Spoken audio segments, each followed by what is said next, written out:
कहते हैं कि एक से एक नाफरमान लोग हैं, गुनाह करने वाले, पाप करने वाले, चोरी करने वाले, एटीएम मारने वाले, बड़े बड़े महलों में ठाठ की जिंदगी गुजार रहे हैं, बड़े बड़े क्राइम करने वाले बड़े बड़े महलों में जिंदगी गुजार रहे हैं, और दुनिया के अंदर नमाज पढ़ने वाले, तहज्जुद पढ़ने वाले, कुरान पढ़ने वाले बेचारे तंगदस्त की जिंदगी गुजार रहे हैं। क्या इन लोगों से अल्लाह नाराज है? ऐसा नहीं है मेरे भाइयों, यही अकीदा मुशरिकीन मक्का रखा करते थे। अल्लाह रब्बुल आलमीन सूरह मरियम में फरमाता है, आयत नंबर 73 में, वइदा तुतला अलैहिम आयातुना बय्यिनातिन क़ाल अल्लज़ीना कफ़रू लिल्लज़ीना आमनू अय्युल फ़रीक़ैनि ख़ैरुम मक़ामन व अहसनु नदिया। अल्लाह रब्बुल आलमीन कहता है, जब हमारी आयतें उनके सामने पढ़ी जाती है, जब हमारी आयतें उन मुशरिकीन मक्का के सामने तिलावत की जाती हैं, तो ये मुशरिकीन मक्का कहते हैं, ये अल्लाह के नाफरमान कहते हैं, ये काफिर कहते हैं, ऐ मोमिनो, ऐ मुसलमानों, अगर तुम्हारी जमात सही है, अगर तुम्हारा दीन बरहक है, अगर तुम्हारा दीन सच्चा है, तो तुम्हारी पोजीशन हमसे खराब क्यों है, तुम्हारी हालत हमसे खराब क्यों है? अय्युल फरीक़ैनि ख़ैरुम मक़ामन व अहसनु नदिया। ऐ मुसलमानों, तुम दोनों में से फर्क देख लो, किसके मकानात अच्छे हैं, किसकी बिल्डिंगें अच्छी हैं, किसकी मजलिस शानदार है, पता चल जाएगा कौन हक पे है, कौन बातिल में है। अल्लाह आगे फरमाता है, वकम अहलकना क़ब्लहुम मिन क़र्निन हुम अहसनु असासन व रिया। ऐ नबी, आप बता दीजिए कि तुमसे पहले बहुत सारे सुपर पावर लोग आए, तुमसे पहले बहुत सी कौमें आई, तुमसे पहले बहुत सी उम्मतें आई, हमने उनको सत्यानाश कर दिया। जिनको अपने ऊपर नाज था कि हमारे पास बहुत कुछ है, हमें किसी को मानने की जरूरत नहीं है, न हम रसूल को मानते हैं, न किसी पैगंबर को मानते हैं। अल्लाह रब्बुल आलमीन कहता है, ऐ मेरे नबी, आप उनको बता दीजिए कि तुमसे पहले बहुत सारे ताकतवर लोग आए, हमने उसको बर्बाद कर दिया। आप कुरान पढ़ें, सूरह हक्का के अंदर आप कुरान का मुताला करें, अल्लाह रब्बुल आलमीन एक कौम का वाकया बयान करता है, कौम आद का वाकया बयान करता है कि किस तरीके से अल्लाह ने कौम आद को इस दुनिया में बर्बाद किया।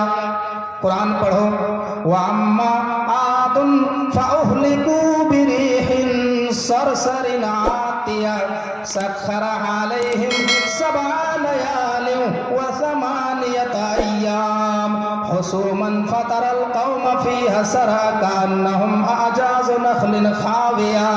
अल्लाह रब्बुल आलमीन कौम आद को इस तरीके से हलाक किया, उनके ऊपर अल्लाह रब्बुल आलमीन ने एक ऐसी तेज तुंद हवा चलाई, ऐसी तेज तुंद हवा जो हवा किसी के कंट्रोल में आने वाली नहीं थी, ऐसी सरसर हवा चलाई जो हवा किसी के काबू में आने वाली नहीं थी। और यह हवा कब तक चलाई? कुरान कहता है, सबअ लयालिन व समानियत अय्याम, 7 रात और 8 दिन तक अल्लाह ने उनके ऊपर कंटिन्यू हवा चलाई। उन हवाओं के जरिए कौम आद को हलाक कर दिया, सारे लोग गिर के मर गए, कोई पूछने वाला नहीं है। कुरान कहता है, हुसूमन फतरल कौम फीहा सरअ कअन्नहुम अजाज़ु नख़लिन खाविया। ऐसे सारे लोग गिरे पड़े हैं जैसे खजूर के खोखले तने होते हैं। ऐ मेरे नबी, आप उनको बता दीजिए कि तुमसे पहले जो वो कौमें आए, बहुत से लोग आए, ताकतवर लोग आए, लेकिन हमने उनको इसी दुनिया में हलाक कर दिया, बर्बाद कर दिया। कुल मन कान फि ज़लालति फलयमदुद लहु रहमानु मद्दा हत्ता इज़ा रअव मा युअदूना इम्मा अज़ाब व इम्मा अस्साअत फसयअलमूना मन हुवा शर्रुम मकानन व अदअफ़ु जुंदा। अल्लाह रब्बुल आलमीन कहता है, ऐ मेरे नबी, आप उनको बता दीजिए, आप उन लोगों को खबर कर दीजिए जो लोग ख्वाबे गफलत में पड़े हुए हैं, जो लोग नाफरमानी के काम कर रहे हैं, जो लोग माशियत के काम कर रहे हैं, पाप पे पाप कर रहे हैं, और अल्लाह उनको माल पे माल दिए जा रहा है, अल्लाह उनको रोजी पे रोजी दिए जा रहा है। इसका ये मतलब नहीं है कि अल्लाह उनसे खुश है, अल्लाह उनसे राजी है। अल्लाह कहता है, अल्लाह रब्बुल आलमीन उनको मोहलत देता है, अल्लाह उनको रस्सी ढील देता है, अल्लाह रब्बुल आलमीन उसको छोड़ देता है। हत्ता इज़ा रअव मा युअदूना इम्मा अज़ाब व इम्मा अस्साअत फसयअलमूना मन हुवा शर्रुम मकानन व अदअफ़ु जुंदा। जब अल्लाह का अज़ाब आएगा या फिर क़यामत आएगी, तब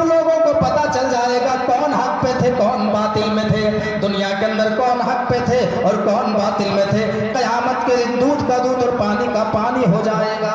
कयामत के दिन पता चल जाएगा कौन हक पर थे और कौन बातिल में थे। मेरे भाइयों, तो ये अल्लाह रब्बुल आलमीन ये दुनिया के अंदर सिस्टम बनाया है, किसी को माल के एतबार से मजबूत बनाया है, किसी को कमजोर बनाया है। इसका ये मतलब नहीं जो इस दुनिया में मालदार है अल्लाह उनसे खुश है, और जो इस दुनिया में जो है तंगदस्त की जिंदगी गुजार रहे हैं अल्लाह उनसे नाराज है, ऐसा नहीं है। तो ये दूसरी बुनियादी बात है। तीसरी बुनियादी बात यह है कि तमाम खजानों की चाबियां अल्लाह रब्बुल आलमीन के पास है, लिहाजा रोजी रोटी के लिए अल्लाह रब्बुल आलमीन को ही पुकारे। हजरत इब्राहिम अलैहिस्सलाम अपनी कौम से कहा करते थे, इन्नल्लज़ीना ताबुदूना मिन दूनिल्लाहि ला यमलिकूना लकुम रिज़्क़ा फब्तगू इंदल्लाहि रिज़्क़ा वअबुदूहु वश्कुरू लहू इलैहि तुरजऊन।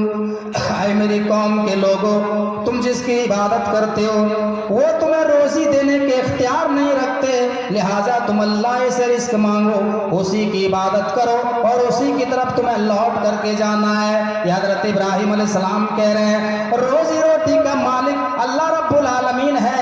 इसी को वेदों में कहा गया, यचित्यो यो मिम्मा न तस्मा देवी शोरीरिसा, यचित्यो यो मिम्मा, जो भी मांगो बस उसी से मांगो, उसके अलावा न तस्मा देवी शोरीरिसा, उसके अलावा कोई देवी देवता नहीं है जो तुम्हें कुछ दे सके। श्रीमद् भागवत गीता में यहाँ तक कहा गया, एकम ब्रह्मा द्वितीय नास्ते निनास्ते किंचन, एक ही ब्रह्मा है, पूरी दुनिया को बनाने वाला, जमीन और आसमान को पैदा करने वाला, रोजी रोटी देने वाला, बेटा बेटी देने वाला, बारिश बरसाने वाला, अनाज खेतों में पैदा करने वाला एक अल्लाह तबारक व तआला है। एकम ब्रह्मा द्वितीय नास्ते निनास्ते किंचन, एक ही ब्रह्मा है, एक ही ब्रह्मा है, एक ही अल्लाह है जो दुनिया को जिसने दुनिया को बनाया, जमीन और आसमान को पैदा किया।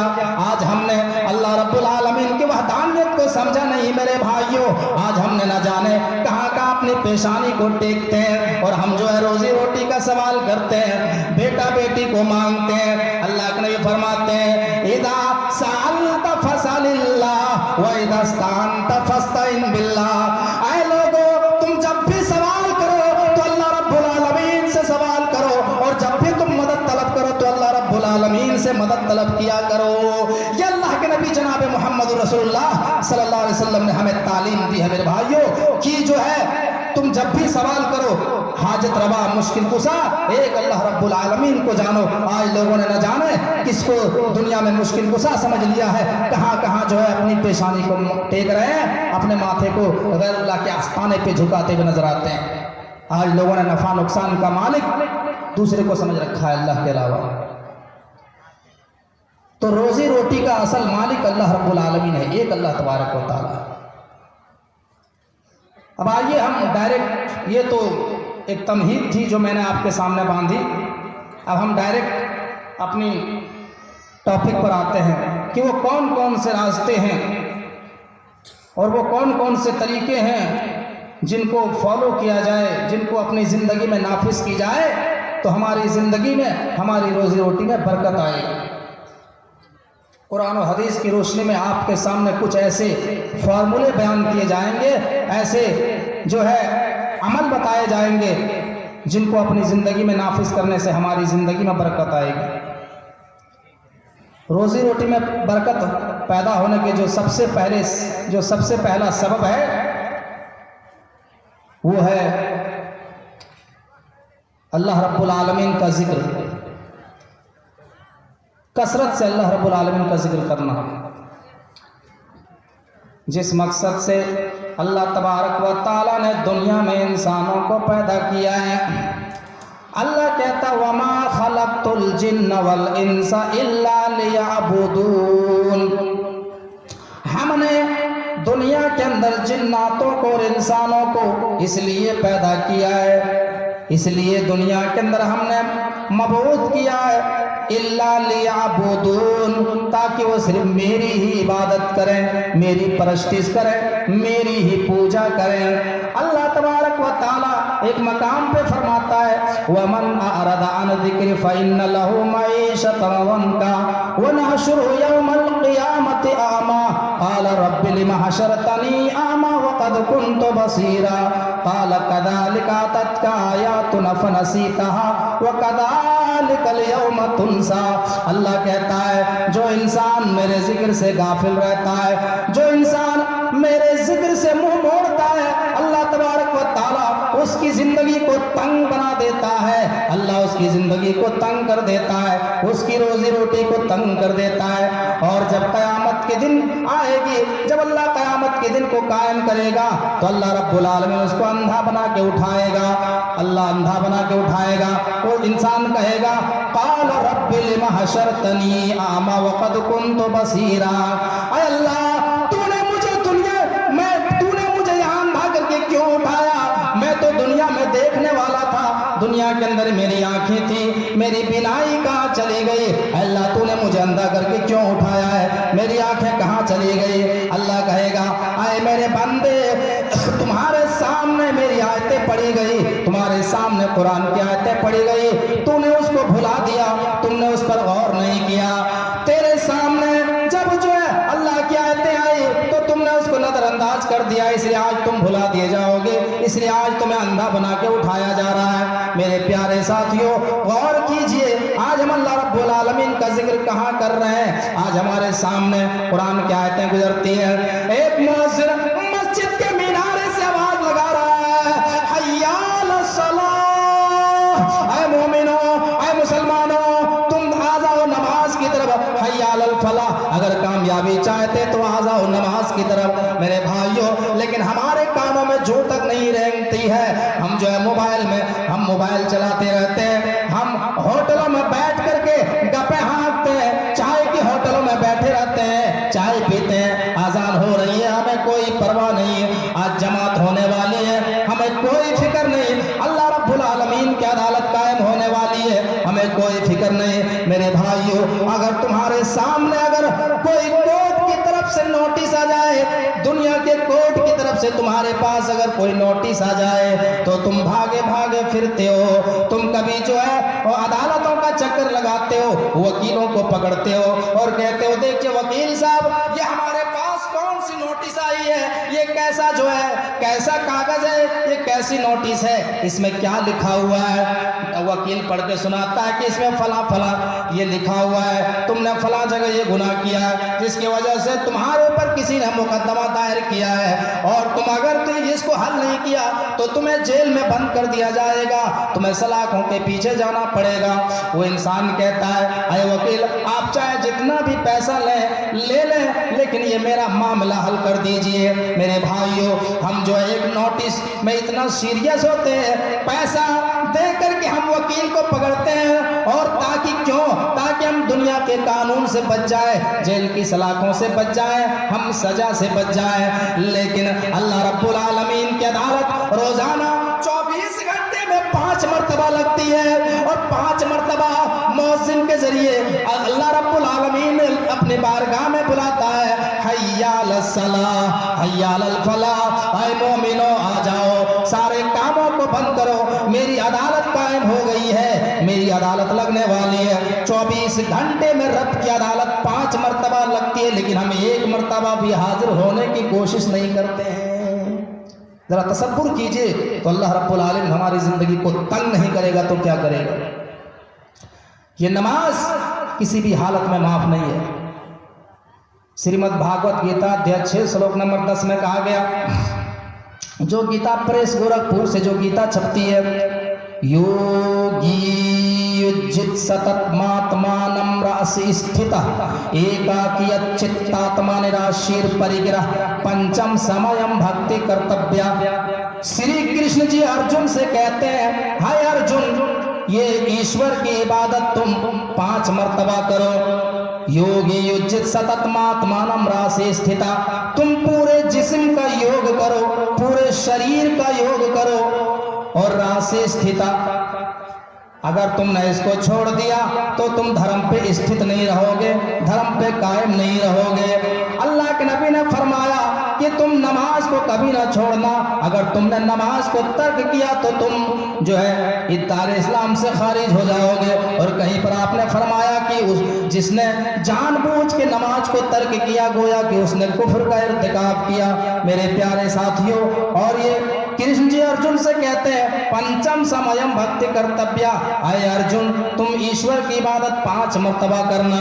मेरे भाइयों, हम कितनी मर्तबा अल्लाह रब्बुल आलमीन की इबादत करते हैं। तो सबसे पहला जो रास्ता है रोजी रोटी में बरकत होने के, जो सबसे पहला जो रास्ता है, जो सबसे पहला सबब है, वो है अल्लाह रब्बुल आलमीन का जिक्र। अल्लाह रब्बुल आलमीन का जिक्र कसरत से करना, ये पहला रास्ता है।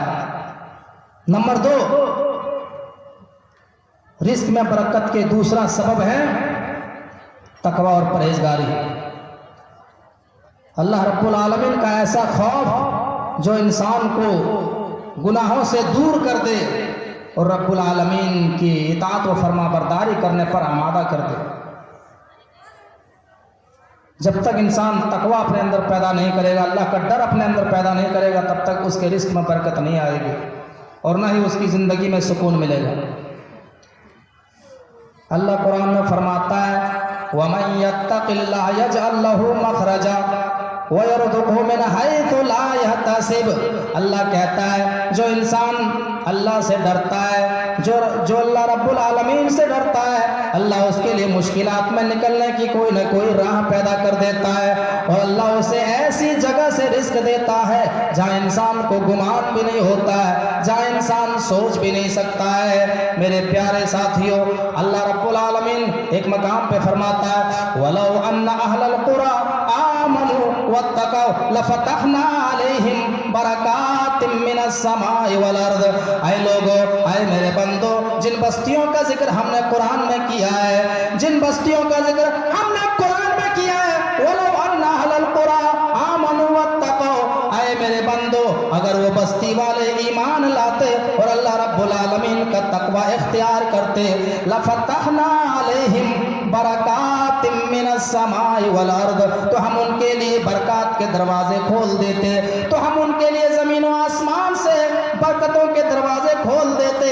आज मेरे भाइयों, मुस्लिम मोहल्ले में चले जाओ, मुस्लिम बस्ती में चले जाओ, रात के 2-2 बजे रात तक हमारे नौजवान जो है मोबाइल में गेम खेलते नजर आते हैं। हमारे नौजवान 12 बजे रात तक गैर महरम लड़कियों से चैटिंग करते हुए नजर आते हैं, मोबाइल में गलत काम करते हुए नजर आते हैं। जरा अंदाजा लगाओ उस बस्ती के ऊपर अल्लाह रब्बुल आलमीन अपनी रहमत कैसे नाजिल करेगा। मेरे भाइयों, अल्लाह तो कुरान में कहता है अगर ये बस्ती वाले ईमान लाए और अल्लाह रब्बुल आलमीन का तकवा इख्तियार करते तो हम जमीन और आसमान से उनके लिए रोजी रोटी के दरवाजे खोल देते। आज मेरे भाइयों, आज हमारे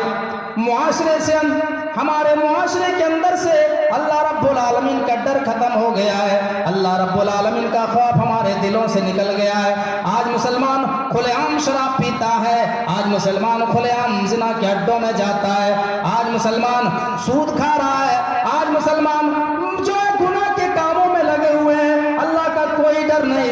उनके सामने कुरान की आयतें पढ़ के सुनाओ, उनके कानों में झूठ नहीं रेंगती है।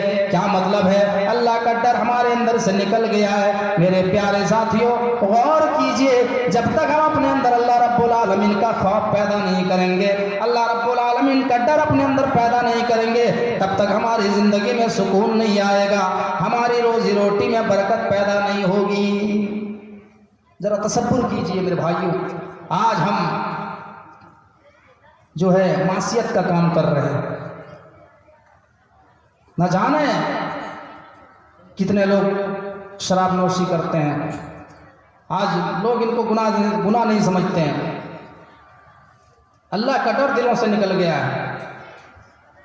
हर इंसान को सोचना चाहिए कि हम अल्लाह रब्बुल आलमीन की निगरानी में ज़िंदगी गुजार रहे हैं, हम अल्लाह रब्बुल आलमीन के साए में, अल्लाह की निगरानी में ज़िंदगी दुनिया में बसर कर रहे हैं। आप दुनिया में चले जाइए, बड़े बड़े शॉपिंग मॉल में, बड़े बड़े जो है एयरपोर्ट में चले जाइए, बैंक में चले जाइए, वहां पर सीसीटीवी कैमरा लगा होता है और उस कैमरे में लिखा होता है यू आर अंडर सर्विलांस, आप सीसीटीवी कैमरे की निगरानी में हैं। इससे पता ये चलता है कि आप जो भी यहाँ पे हरकत करेंगे, आप कोई भी गलत काम करके यहाँ से भागने की कोशिश करेंगे तो आपको सीसीटीवी फुटेज के जरिए आपको अरेस्ट कर लिया जाएगा, आपको पकड़ दिया जाएगा। तो अल्लाह रब्बुल आलमीन ने भी इस दुनिया के अंदर ऐसा सिस्टम, ऐसा निज़ाम बनाया है जो हमारे गुनाहों को रिकॉर्ड करता है, जो हमारे गुनाहों को लिखता है। अल्लाह रब्बुल आलमीन 30वें पारे के अंदर फरमाता है व इन्ना अलैकुम लहाफिज़ीन किरामन कातिबीन यअलमून मा तफ़अलून। ऐ लोगों, हमने तुम्हारे ऊपर किरामन कातिबीन लगा दिए हैं। ऐ लोगों, हमने तुम्हारे ऊपर 2-2 सीसीटीवी कैमरा लगाया है। हमने तुम्हारे ऊपर 2-2 सीसीटीवी कैमरे लगाए हैं और वो कैमरा कभी खराब होने वाला नहीं है, उसका तार कभी खराब होने वाला नहीं है। दुनिया का कैमरा खराब भी हो सकता है, इसकी तार टूट भी सकता है, लेकिन अल्लाह रब्बुल आलमीन का कैमरा कभी खराब नहीं होगा।